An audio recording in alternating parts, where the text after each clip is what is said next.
दुनिया में धनवान कौन है? कौन है धनवान? बताइए ना, कौन है धनवान? गोस्वामी जी ने कहा, संत समागम हरि कथा तुलसी दुर्लभ दोए, और सुत दारा और लक्ष्मी तो पापी के भी होए। धनवान व्यक्ति वही है जिसको सत्संग में रुचि हो, सत्संग में भगवान की कथा सुनने में रुचि हो।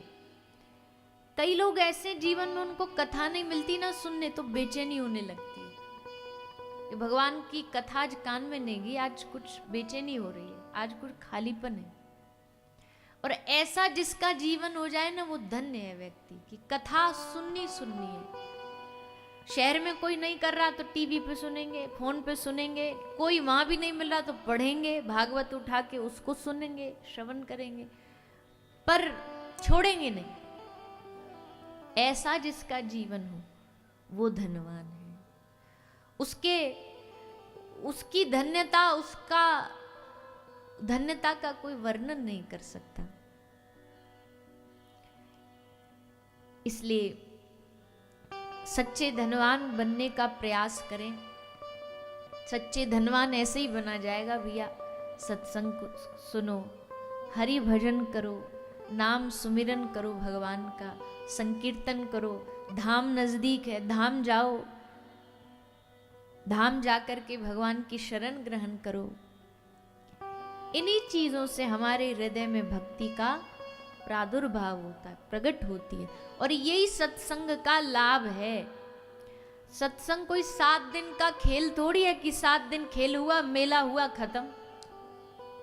सत्संग मेला नहीं है, सत्संग कोई 7 दिन का ड्रामा नाटक नहीं है।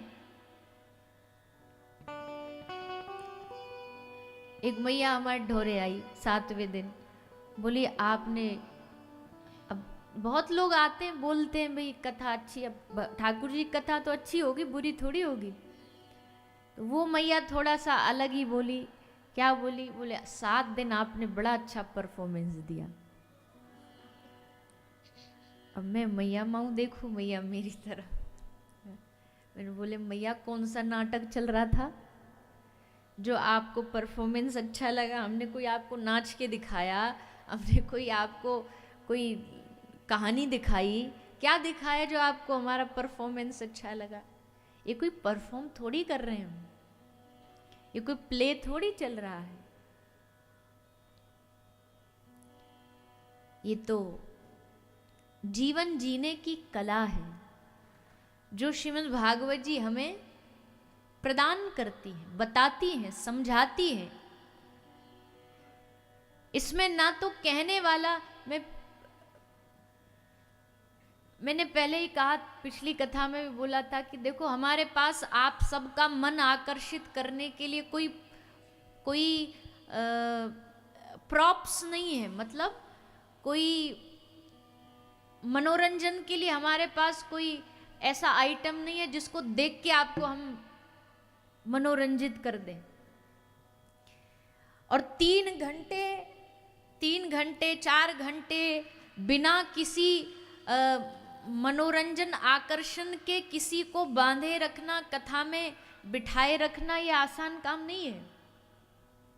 और ये बिठा करके रखना ये वक्ता का भी काम नहीं है, क्योंकि यही अगर आप सोचो हम यहीं बैठ के आपको 3 घंटे मेरी कथा सुनाऊं, मेरा जन्म ऐसे हुआ, मैंने ये किया, मैंने वो किया, मैंने फिर ऐसा मन बनाया, 3 घंटे यही कथा सुनाई जा रही हो, तो मन लगेगा आपका? नहीं लगेगा भैया। चाहे हम कितनी भी बोल दें, कितना भी अपना बड़प्पन दिखा दें, नहीं लगेगा। लेकिन यही कृष्ण कथा 3 घंटे सुनाई जाए, कृष्ण ने वैसा किया, कृष्ण ने वैसा, और जबकि सारी कथा आपको पता है।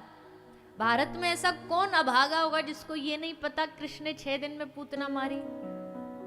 कौन ऐसा अभागा होगा जिसे नहीं पता कि उखल से बांधे गए श्री कृष्ण? पर हम जब आपको उखल बंधन कथा सुनाएंगे तो आप बड़े हंस हंस के ध्यान से सुनोगे। क्यों? एक न्यूज़पेपर दिन में 4 बार पढ़ोगे? कल का न्यूज़पेपर आज पढ़ोगे? आज का कल पढ़ोगे? पर भागवत जी 5000 साल से और उससे पूर्व में भी कही जा रही है, सुनी जा रही है, और सब सुन भी रहे हैं और कहने वाले कह भी रहे हैं।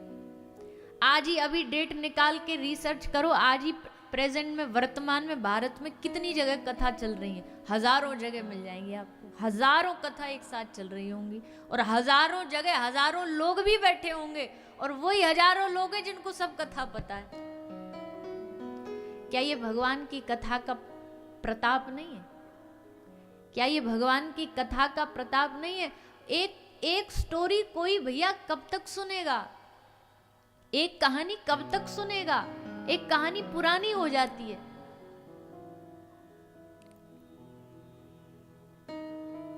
उसमें भी अगर कहानी कहनी, कोई कह भी रहा है कि कहानी बार बार, तो या तो उसकी मजबूरी होगी कुछ। जैसे अब हमें नहीं पता क्या होता है यहाँ पे, पर आपके ताजमहल की कहानी जो यहाँ रहते होंगे, जो सुनाने वाले, वो जो भी आएगा कहाँ घूमने के लिए पर्यटक, तो उनको कहानी सुनाएंगे, पर उसकी मजबूरी है क्योंकि उसको पैसा कमाना है। पर हर बार उसको सुनाने में उतना मजा थोड़ी आता होगा, हर बार उतना आनंद थोड़ी आता होगा, कोई उसके लिए सस्पेंस थोड़ी है, सब कुछ पता है उसको, पर मजबूरी में सुना रहा है क्योंकि उसे घर चलाना, उसकी जीविका है। पर भगवान की कथा जब गाई जाती है, मजबूरी में नहीं गाई जाती है। इसको गाने में रस आता है, इसको बोलने में रस आता है, इसको सुनने में रस। चलो हम अपनी भी मान लें, मैं तो अपनी भी कहूँ, चलो हमारी तो मजबूरी है, अब हमको बिठा दिया गया व्यासपीठ पे, तो ये थोड़ी कह देंगे ना हमको नहीं सुनाना, हम तो सुनाएंगे। पर आपकी क्या मजबूरी है बताओ? आप क्यों आए हो यहाँ पर? इतनी ठंड में घर बैठते, चाय पकोड़े खाते गर्मा गर्म, बीच में ज्यादा भी है तो आ तो रही है यूट्यूब पे, वहीं बैठ के सुन लेते। बीच बीच में जब मन किया कॉफी ऑर्डर दे दी पत्नी को, बहू को, जब मन किया ये मंगवा लिया, फिर लंच भी कर लिया। अब यहाँ आकर के बैठे हैं, आपकी मजबूरी नहीं है, आप यहाँ आए हैं कारण पहला आपको भगवान लेकर के आए हैं, और दूसरा आपको भगवान से प्रेम है, तब आप यहाँ आए, तब आपका यहाँ आना हुआ है।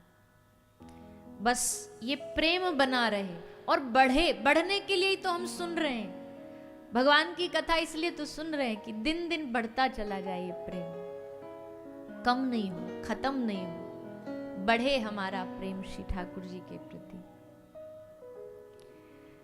तो ऐसी कथा हम सब लगातार 7 दिनों से श्रवण कर रहे हैं।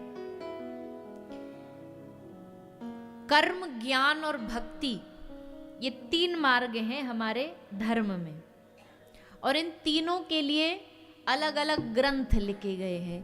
कहीं कर्म के प्रतिपादन के लिए पूर्व मीमांसा, उत्तर मीमांसा, कर्म मीमांसा लिखा गया है। ज्ञान के लिए सिद्धांत दर्शन लिखा गया है। भक्ति के लिए क्या लिखा गया है? बोले भक्ति के लिए वैसे तो नारद जी ने लिखा है नारद भक्ति सूत्र, नारद भक्ति दर्शन, पर भागवत जी भी उनमें से एक ग्रंथ है जो भक्ति का प्रतिपादन करता है, भक्ति का प्रतिपादन करता है। इसलिए भागवत भक्ति प्रदान करने वाली है, भक्ति प्रदान करने वाली हैं, और भक्ति के माध्यम से ही भगवान हमारे हृदय में आते हैं। तो ऐसी भक्ति देवी को हमने 7 दिन कथा में मनाया। भक्ति महारानी है ना, वृंदावन धाम में भक्ति देवी बूढ़ी जो युवा बैठी है, आपने सुना पहले दिन कथा, तो भक्ति महारानी है, देवी है। अब ये हमारे हृदय में कब आती है? जब आप कथा में आते हो तो भक्ति हृदय में आती है, और आप कथा में आए तो फिर हृदय में कौन आएगा? बोले हरिश्चित्तम समाश्रयेत, हरि हमारे चित्त में आएंगे, भगवान हमारे मन में आएंगे कथा के द्वारा, भगवान की लीलाओं को सुनने के द्वारा भगवान हमारे हृदय में आते।